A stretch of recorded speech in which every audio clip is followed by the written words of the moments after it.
Now, the Trump administration has just blocked Gordon Sondland, President Trump's ambassador to the EU, from testifying before Congress on Tuesday in relation to Trump and Ukraine.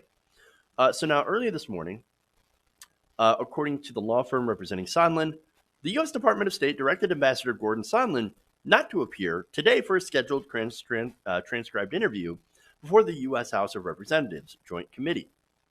Ambassador Sondland had previously agreed to appear voluntarily today without the need for a subpoena in order to answer the committee's questions on an expedited basis. So that's really important to point out. Sondland's like, yeah, of course. Oh, yeah, I'll go in front of Congress and answer their questions. But wait, that's not necessarily indicative of anything. So let's not jump to conclusions on that part. I will leave that to later, where I will jump to many conclusions. But so now the report continues. As a sitting U.S. ambassador to the EU and employee of the State Department, Ambassador Sondland is required to follow the department's direction. So that, again, that's the end of the statement there. So here we have the administration blocking the testimony of somebody who's deeply involved in the Ukraine scandal. No, there's nothing fishy about that. Now, what's interesting is, again, Sondland did want to testify, and that's worthy of note. The statement describes Sondland as being, quote, profoundly disappointed, and noted that he traveled from Brussels to Washington for the testimony and to prepare. So, make me travel all this way, and then you're just going to block me? Well, then what's the point? Why was I even here? Now, Ambassador Sondland, and again, here's the interesting part. Ambassador Sondland believes strongly that he acted at all times in the best interest of the United States, and he stands ready to answer the committee's questions fully and truthfully, the statement notes. Ambassador Sondland hopes that the issues raised by the State Department that preclude his testimony will be resolved promptly. He stands ready to testify on short notice whenever he is permitted to appear. So, again, Sondland, ready to go, not able to go. Donald Trump's blocking him. And yet, here's the thing. Sondland is probably going to defend Donald Trump based on the text messages. So this is a little strange. So now Trump took to Twitter and he said this, quote, I would love to send Ambassador Sondland, a really good man and great American, to testify. But unfortunately, he would be testifying before a totally compromised kangaroo court, where Republicans' rights have been taken away and true facts are not allowed out for the public to see. That statement is bonkers. Do you expect anything else from Trump? Not really. But I would love to know which rights the Republicans have had taken away from them. Really now. I mean, you don't even know. He doesn't even know. He doesn't even know. Because there have been no rights taken away. So complete and total fabrication. Fake news, if you will, right? But he continues. He said, importantly, Ambassador Sondland's tweet, which few report, I've reported it, stated, I believe you are incorrect about President Trump's intentions. The president has been crystal clear. No quid pro quos of any kind. That says it all. And by the way, the president calls it a tweet. It's actually a text. Small minor point, but I feel like I have to correct him on that because, facts do matter. But okay. So, as far as it's saying it all, yeah, it kind of does say it all. Remember in the text exchange between him and Bill Taylor, Sondland, Taylor told Sondland that, quote, it was crazy to tie Ukrainian military assistance to the country helping the president's electoral prospects. He's crazy. It's crazy. What are you doing? Not only is it crazy, it's also against the law. You cannot solicit a foreign country's help when it comes to an election. And what Sondland was doing, and look, all these veteran diplomats were doing, were dangling a potential meeting between Zelensky and Donald Trump, and then later on, military assistance for Ukraine that was passed through Congress that the Trump administration decided to arbitrarily hold up before these talks happen to try to get the country of Ukraine to do an investigation into Joe Biden. which is Donald Trump's political opponent. Okay, well, so now here's the thing. There doesn't need to be quid pro quo to impeach. There just doesn't. So you don't have to, it's purely political. It is a political tool to remove someone from office, or as Lindsey Graham likes to put it, remove the stain from the Oval Office. Okay, there you go. So now, here's the thing. Sondland had tweeted, now I did it. No, he texted back a message to Bill Taylor after that, or I should say before that, and said, look, we need to take this offline. No quid pro quo. Let's talk online. So that was after Taylor said this was crazy. Okay, so now the reason that they take it offline, I'm speculating here, but it's because there's no paper trail. We don't know what they talked about. We don't have the phone records or conversations, right? There's no transcript of that. But you could kind of imagine the kind of discussions they had offline. And in fact, Taylor had referenced one such conversation in those texts. So that's when he said, it's crazy, because he didn't actually, before that tweet, say anything about that in such explicit terms. So, yeah. Okay, now, here's the thing. So it appears that this is quite indefensible. The administration probably knows that, which is why Trump's main defense is, it was the perfect call. It was a great call. It was a tremendous call. Well, sure, it was tremendous because, again, Zelensky said, hey, by the way, I stayed in Trump Tower. By the way, we're going to buy Javelin missiles from you. By the way, yes, we are interested in going after corruption in Ukraine.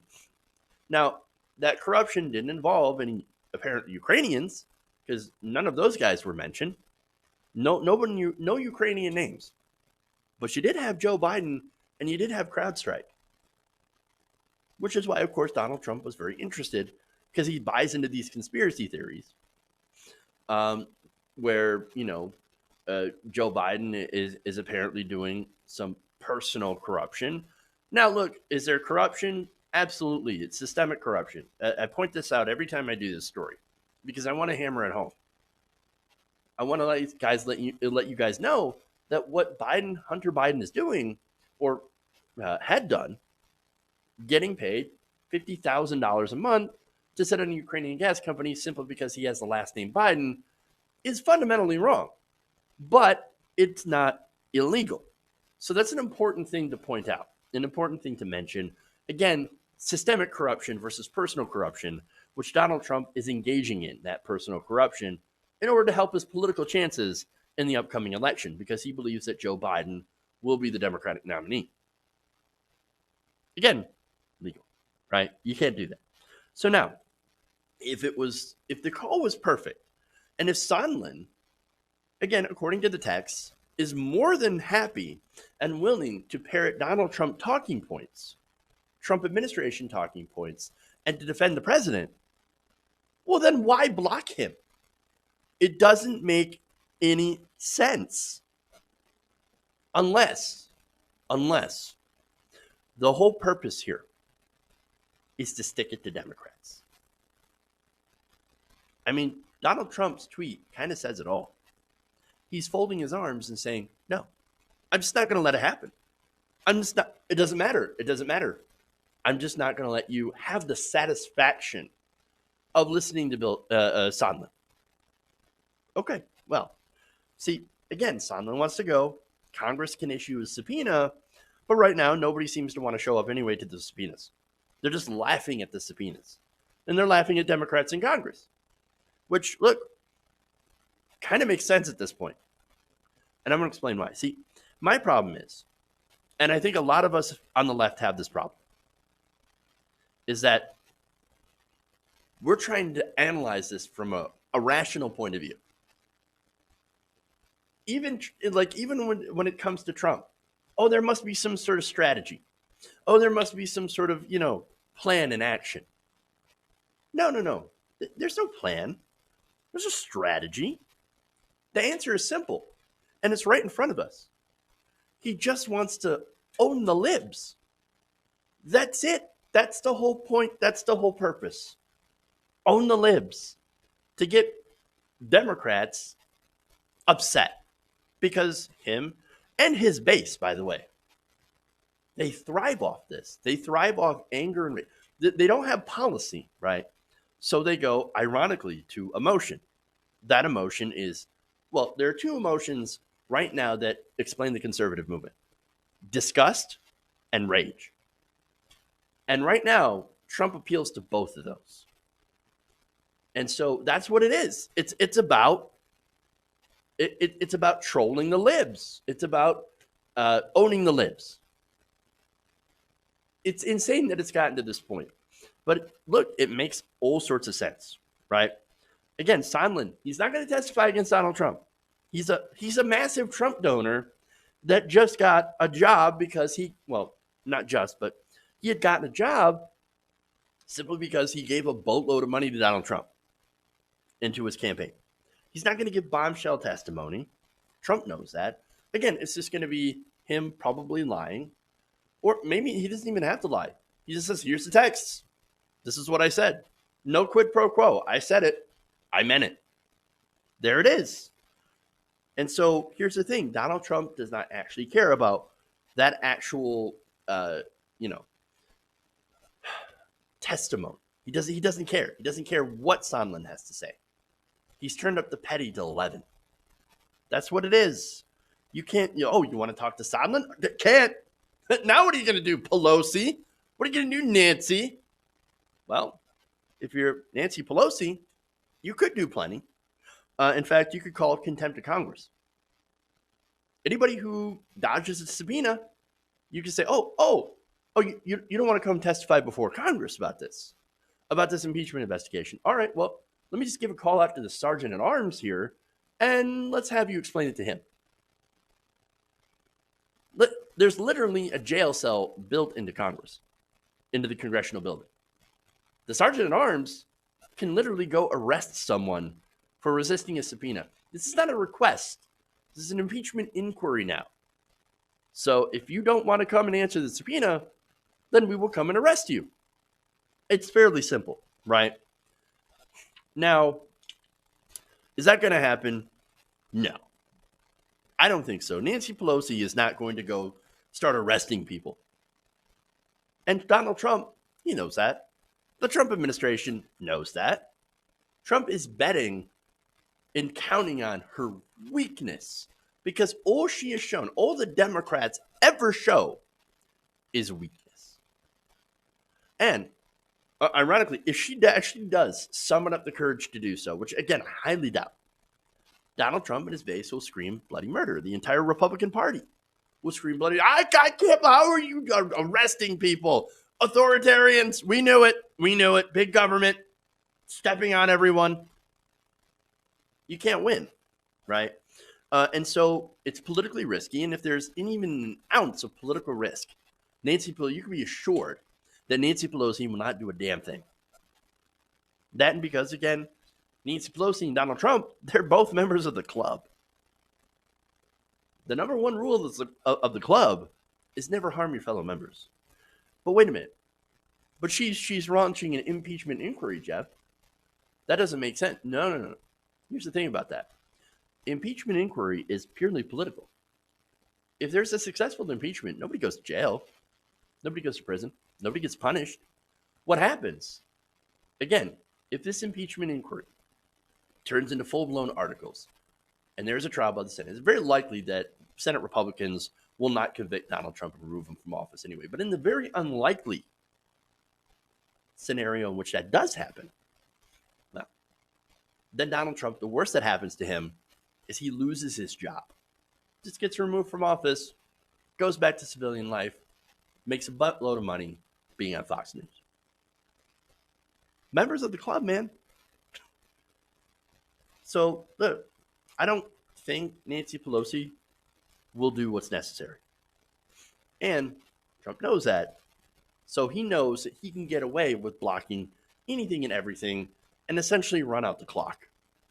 That's essentially the whole point.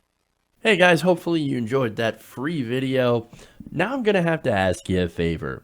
between the demonetization and the YouTube algorithm messing around with view counts, etc., we're having a hard time adjusting to the new YouTube reality, which is where you guys come in. See, we have a Patreon, patreon.com/TYTNation, set up to help us rely on you guys, the viewers, instead of big corporate ads. Look, you know the show. You know I'm not in favor of big corporations anyway. So help us transition away from relying on the ad model to pay the bills and sign up to be a patron, patreon.com/TYTNation. That goes a long way to help us keep the lights on. And you guys will know that you're supporting independent progressive media.